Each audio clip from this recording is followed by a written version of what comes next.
So when I was 35, my life completely changed. I was diagnosed with cancer, Hodgkin's disease. But not only that, my mother had died the year before with cancer, lymphoma. And 5 years before that, my father had died with a brain cancer, a metastases from melanoma. So you can imagine I was devastated and reeling. But more than that, I was 35 and I hadn't yet had children. And I really, really wanted to be a mom.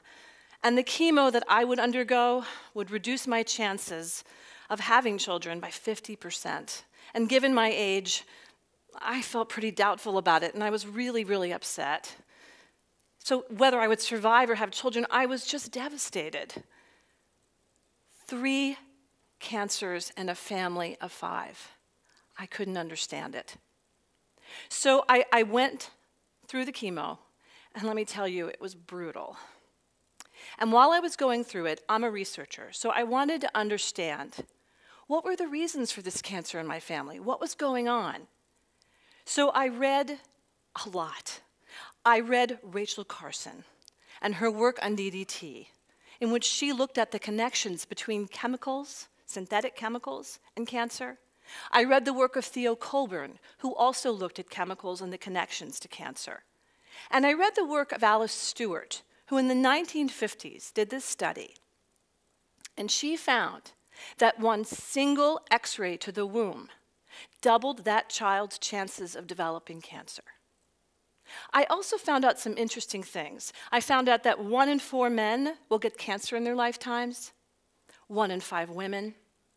And I found that childhood cancers, which were practically non-existent before the 1950s when we started using all these chemicals and radiation and polluting our environment, it didn't exist, but then suddenly it spiked. And today, second to accidents, it's the leading cause of death in children. Nearly 16,000 children will be diagnosed with cancer every year. So I'd go into my chemotherapy treatments, armed with all this information and lots of questions. And I would ask my oncologist, "Are you seeing more cancer over the years?" And he would say, "Yes." And I asked him, "Do you think it's related to environmental pollution?" And he would say, "Yes." So I finished the chemo, and my cancer went into remission. And yes, I'd have to go in for appointments to be checked, and there was a secondary cancer they had to worry about from the chemo, which was leukemia. So I was going in pretty often, but I still really, really wanted to be a mom. It was what I wanted more than anything in the whole world. So for 2 years, I worked with an infertility specialist, and lo and behold, I got pregnant. And I was thrilled. My daughter's father was so happy, and it was just a really joyous time for us. We could put some of that grief behind us a bit. And then one night, I was pretty pregnant, and I was in bed, and there's a storm raging outside, and I'm reading a book called A Civil Action by Jonathan Harr. It's a story of a childhood leukemia cluster in Woburn, Massachusetts. Now, if anyone's pregnant out there, I recommend you do not read this book. Not a good idea. I went into quite a panic, as you can imagine. I literally threw the book across the room. I started crying and wailing because I realized no matter how good I'd been, and I was good, I ate only organic food, I ate practically all vegan, I made sure that I used nothing toxic on my body, we had no cleaning products in our house that were toxic. We were so careful, or so we thought. But in that moment, I realized there was no way to keep these toxics out of my body. Because scientists now know that all that stuff, all that pollution, it crosses the placenta. And babies today are born with hundreds of chemicals in their bodies. So I'm weeping, I'm crying, I'm wailing.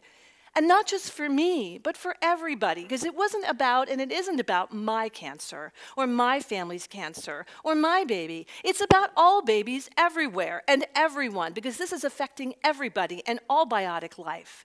And it's not just chemicals and radiation, it's climate change, it's natural disasters, it's water issues, it's species extinction, it's deforestation. I mean, it's so vast, and I felt so overwhelmed with grief. I felt what I now call eco-grief. Psychologists are even recognizing this. They call it eco-grief for all that tremendous sadness that we're living with, and I found it unbearable. Now, I'm not one to sit in grief for long. I'm a doer. Anyone who knows me knows this. I'm a pretty busy person. So I got busy, and I started thinking about the women I studied when I was sick. Rachel Carson, the mother of the American environmental movement, right? Lois Gibbs, a housewife who's called the mother of the Superfund Act because she found toxic, hazardous chemicals in Love Canal. And she fought with other mothers and other activists, and this led to the Superfund Act. So now places are required to clean this up. The EPA goes after them. It's an act. I found Wangari Maathai, a Nobel Peace Prize winner from Kenya, who has reforested. She's passed away now, but she's a Nobel Peace Prize winner, and she had a movement and has a movement, it's still active, called the Green Belt Movement, reforesting tremendously all over Africa and an inspiration to others around the world. I found Vandana Shiva, a seeds rights activist and a water activist and an activist for farmers in India. I found Petra Kelly, the co-founder of Germany's Green Party movement. Well, look at Germany right now. It's a leader in green activism and renewable energy. It's a country that's really at the forefront of where we need to go for climate abatement. So I found lists and lists of these women. Peggy Shepard, who's in New York City working really hard to protect Black children from environmental pollution. So many women, I couldn't possibly list them all now. Well, this information was so empowering to me. It really helped me lift that eco-grief. And then I started to teach a class called Ecofeminism. And in this class, we looked at these women, and we looked at the issues going on in our environment and the different ways that they acted, and we looked at the science, and we looked at the literature, and I started to write about it. Well, my daughter's now 9 years old, and we go into New York City. I live in Long Island. We go into New York City, and we have lunch with an old family friend of my mother's, Phyllis. And we're sitting in a restaurant, and it's really, really noisy, and there's my healthy daughter, who's 9, and we're all having a nice conversation, family gathering. And Phyllis says to me, "So, Heidi, what are you working on these days?" And I said, "Ecofeminism." And she said, "Ecofeminism? Well, you must know that story about myself and Thal, our other family friend, and your mother. Women strike for peace. Women strike for peace." Now, I'd never heard of this, and I certainly didn't know this story about my mother and her friends.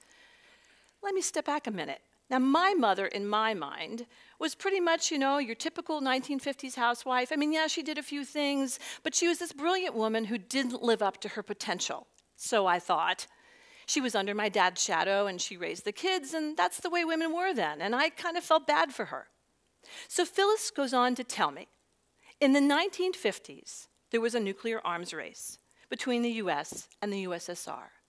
And these countries and others were detonating nuclear bombs above ground, nuclear test bombs.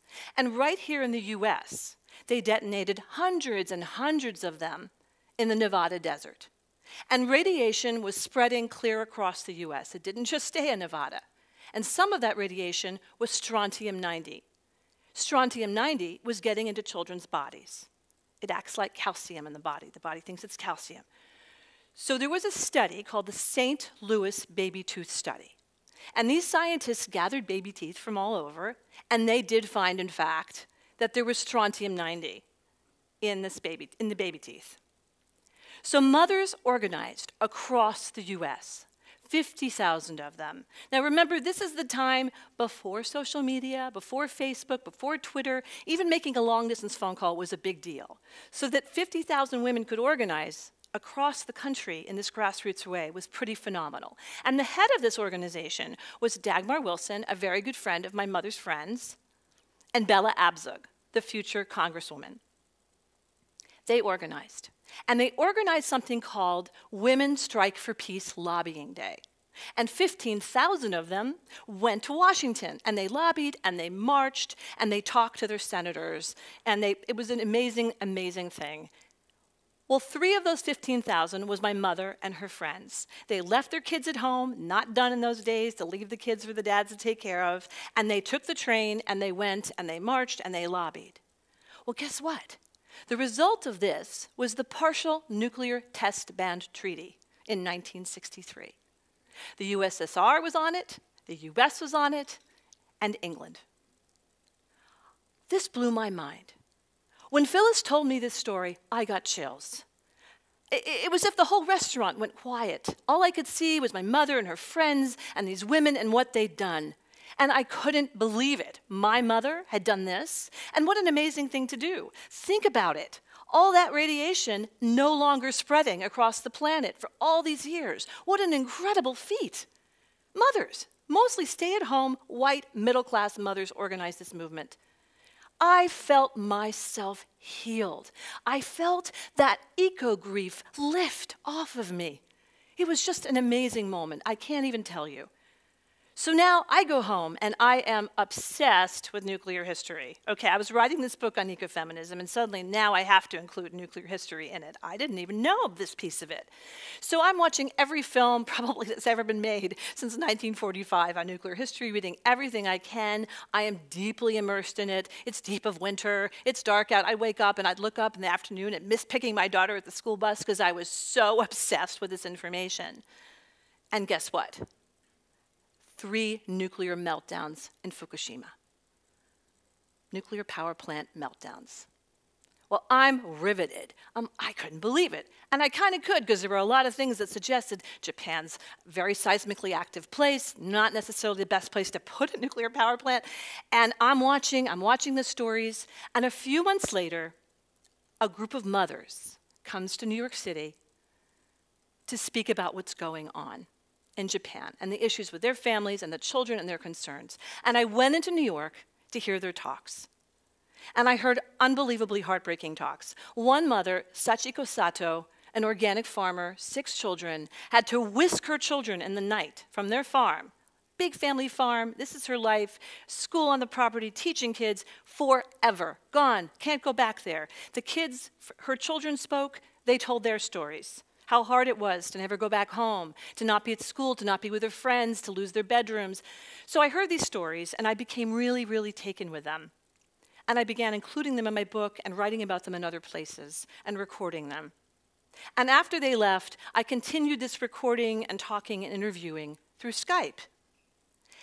And in one of my Skype interviews with Eileen Miyoko Smith, who's a leading green activist in Japan, who's been working on this issue and anti-nuclear issues for many, many years. She's the author or co-author of the Minamata book and had gone and interviewed people at the 3 Mile Island after the partial nuclear meltdown there. And she came back to Japan and she became active in the 80s. And she told me in all these years, she's been going around talking to women's groups. And every time she does, she says, if women strike for peace could do it, we can. Well, I can't believe this. The chills are up and down my body. I'm just overwhelmed. Again, that eco-grief is just lifting. And I see this connection between my mother and all the mothers here and all the women doing all this work around the world, and I see it clear across to Japan. And I feel these women's arms linking, and men too, because lots of men are involved with this work. Linking across Asia, India, Europe, South America, US, South Pacific, Australia, all the countries in the world with all the amazing women and men doing this work. And I felt the power of these stories and the retelling of these stories and how important it is for us to know them and to see the incredible things they've done and are continuing to do and how they pass these stories down. Now, I want to say something for a minute. I'm sure you're feeling like, ugh, I don't want to hear about climate change and pollution and cancer, and you've got your blinders on, and you would just like me to stop right now.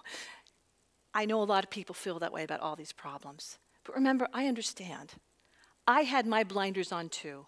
When I got pregnant, I knew about all the chemicals around us. I already knew there were 254 Superfund sites where I lived.